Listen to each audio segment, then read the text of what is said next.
बहुचर्चित भरतपुर थाना विवाद मामलें एवं फोकस रे अतिरिक्त डीजी आधुनिकीकरण दयाल गंगवार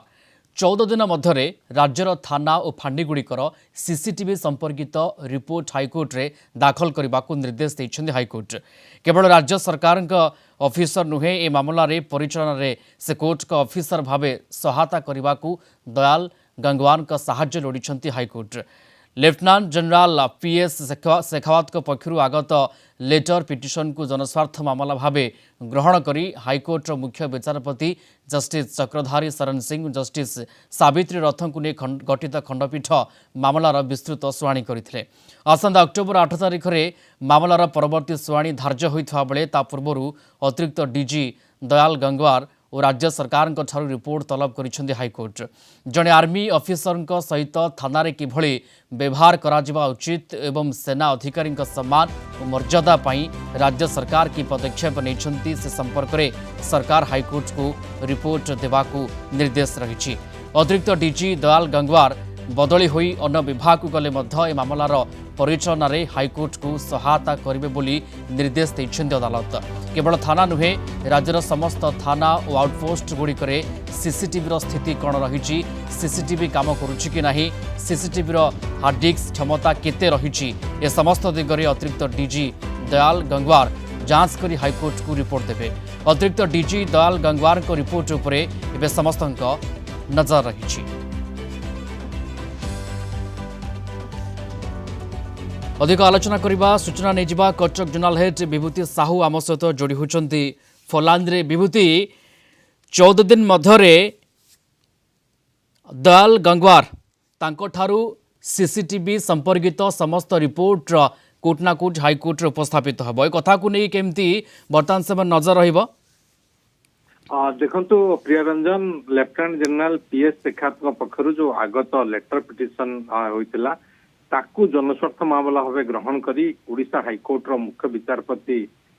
जस्टिस चक्रधारी शरण सिंह और जस्टिस सावित्री रथ खंडपीठ गतकाली ए मामलार विस्तृत शुणाणी करथिले एवं शुणाणी समय विशेष भाव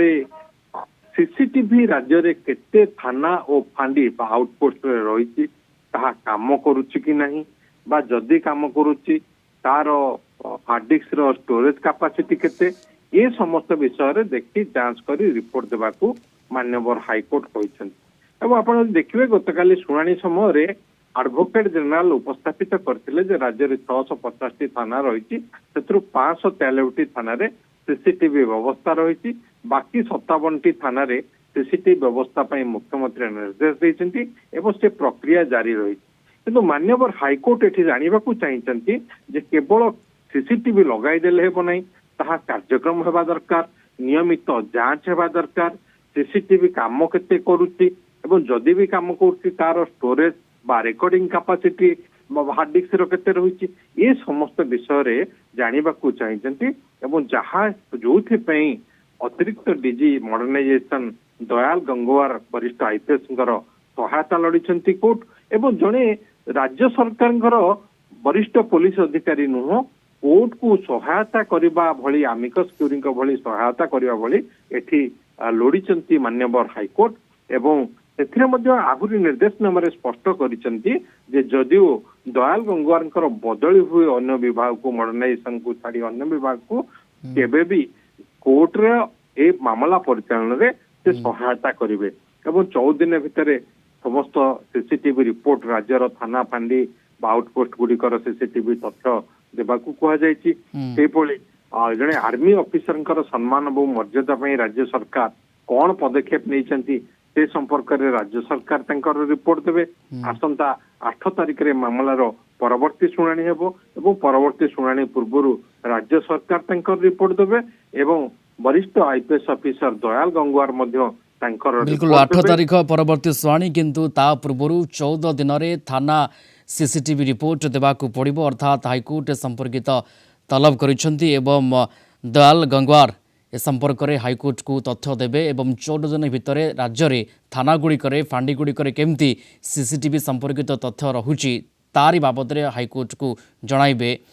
दयाल गंगवार। धन्यवाद जोड़ी होते विभूति साहू कटक जोनाल हेड फोलांद रे संपर्क में विस्तृत आम सहित आलोचना करुଥିଲେ।